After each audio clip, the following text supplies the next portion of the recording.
But you know, AmeriCorps are awesome, and I love them, and we really did a whole bunch with $75,000. And I don't think she's ever forgiven me for that. And so what we worked with, the people would come to our door, we'd say, look, we're not sure how we're gonna do this. We've never really done it before, but you want housing. Do you want housing? Yeah, we want you to get housing. That's our job. Our job is to reduce homelessness by 2/3 in this neighborhood. Would you be willing to go on a little bit of a leap of faith with us? And we'll just start filling out the housing applications. And they were like, okay. So we're like, okay. So we filled out housing applications, and at every turn, I'll just fast forward, but there was no part of the government bureaucracy that thought it was really cute or funny that these AmeriCorps people, you know, in the basement of a building with $75,000 were filling out housing applications, because we weren't going through the system. You know, we were subverting the system.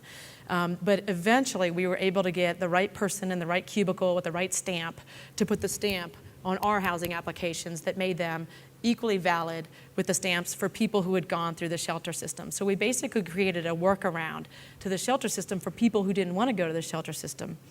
And to my complete shock, in the first year, we housed 43 people straight off the streets, an average of 10 years homeless, predominantly behavioral health issues that we were aware of. And because we had this disdain for social workers, we weren't really sure what the behavioral health issues were. You know, everything was kind of a mystery. You know, it was like, wow, what was that, you know? But we got them in, and when we went out to do the count again the next winter, I was so excited. I was like, we are gonna really, you know, this year it's gonna work. This year we're gonna, you know, my job is going to be a success, you know, I'm going to get a raise, you know, this is going to be great. And we went out the second year of this program and we counted, because data really matters, and that's what we have to hold ourselves accountable to. And homelessness had gone up 17%. So time for another PDSA cycle would be the mildest way that I could put this. And we really needed to go back to the drawing board and just revisit all of what we were doing. And it was honestly somewhat of a crisis. You know, it was not a pleasant moment in our organizational history. Because we could have, I tell you, it was tempting to say, well, you know, we're housing people, been on the streets 10 years, let's just keep on going. You know, it was very, very, very tempting to be defensive and try to look at the, you know, see what we're doing in the best possible light. But we weren't reducing street homelessness, and that was what we were getting paid to do. So we had a couple meetings, and we figured out, you know whose fault this is? It's those outreach teams. You know, like, God knows who they're bringing us, right? Like, are they bringing us people who are really homeless in this area or not?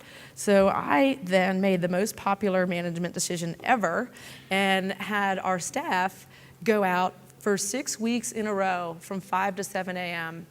and literally canvass the 20 blocks of Times Square and find out exactly who was out there. So this is a ground truth, exactly who's out there. So they took their little pad of paper, and they didn't really talk to people, but they're like, all right, there's the lady with the red hat again. Oh, there's the guy with the brown shopping cart.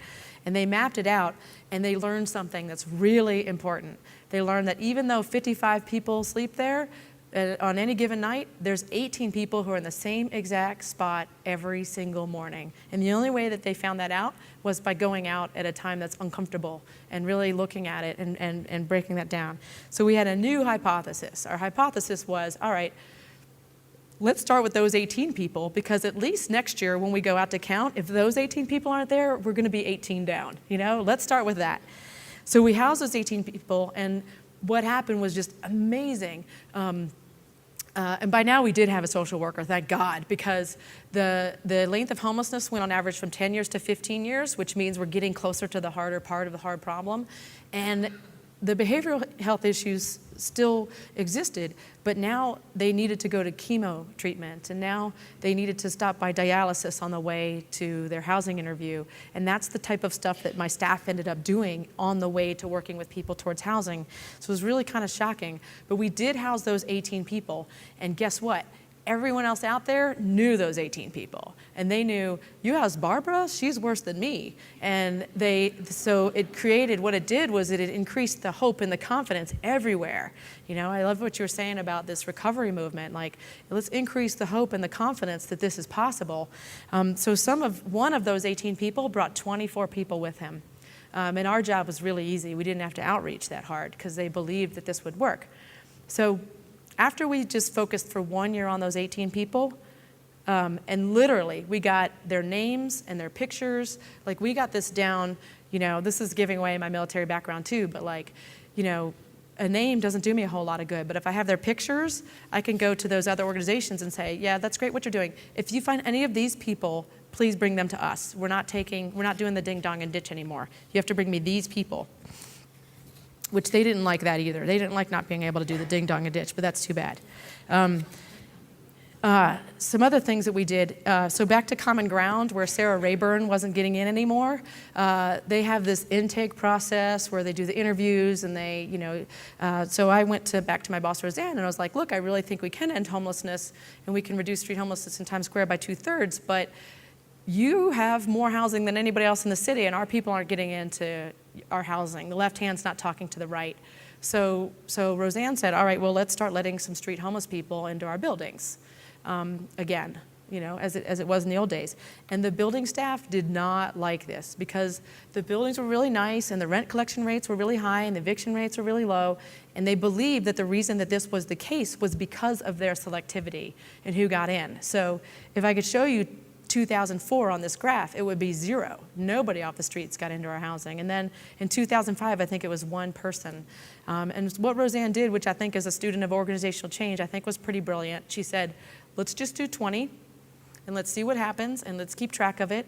And if it turns into a Hobbesian nightmare, I'll give you more resources if you need that. But let's just first see how bad it is. Like, if you think it's going to be so bad, let's measure it. So let's measure the number of security incidents, the number of rent problems, the number of neighbor complaints, and the number of cleanliness issues that are created. So they did that, and the staff was like, yeah, all right, you'll see, and they actually studied it, and we're going to be publishing a paper soon. Absolutely no impact on property management. No impact whatsoever on property management. From the case management side, there is a need for a little bit more case management, but it's certainly within the realm of doable. So now, what ended up happening was a complete revolution in who got into our housing, back to the old Sarah Rayburn days. So now the only way you get into Common Ground's housing is if you've been out on the streets the longest and you have the highest risk of dying. And we have tools to help us figure out who those people are. So we've completely changed along the way what we define as success and what we're trying to do. So once we did that, this is what happened to Times Square. It's down to 2 people now, and we know exactly who they are. And we're at the limits of what we can do within the law. So essentially at this point, we're waiting for them to become a harm to self or others. But we keep going to them and keep trying, but it's down to 2. It's held for like 3 years now too. So it's not just a one-time thing. And it's not that they moved to the surrounding neighborhoods, because the surrounding neighborhood went down 43%. At a time when the city only went down 12%.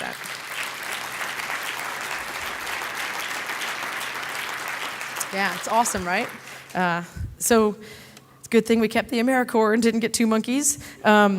So when the government saw this, the city that had been paying those 13 outreach teams to go out and get contacts with people, they said, why are we paying for that? And they pulled back $10 million of funding. And they said, if you want our money, you need to do what they did. And we said, well, then maybe we might want some of your money under those circumstances. So we put in a bid to go from 5 of us in a basement, starting with $75,000, to I think it's about a $4.3 million contract. We have all of Brooklyn and Queens now, 250 square miles, 50 full-time staff working 24/7, ending homelessness, and the middle chunk of Manhattan. We have that and kind of down to Union Square area. So we're the largest outreach provider in the country now, and the whole city is doing this street-to-home model, and it's working amazingly. So I was the person who wrote the grant of like, yeah, sure, we'd like your $4 million. So, just typing away on a computer. And in my mind, I was like, I'm going to make darn sure that because I'm not going to have as much control now anymore, right? Like, so I can control or try to control 3 or 4 people, staff people, but 50, whatever, they're not going to listen to me. So I was like, we're going to make darn sure that our outreach workers never become those workers who walk past somebody and shrug it off and say they don't want housing.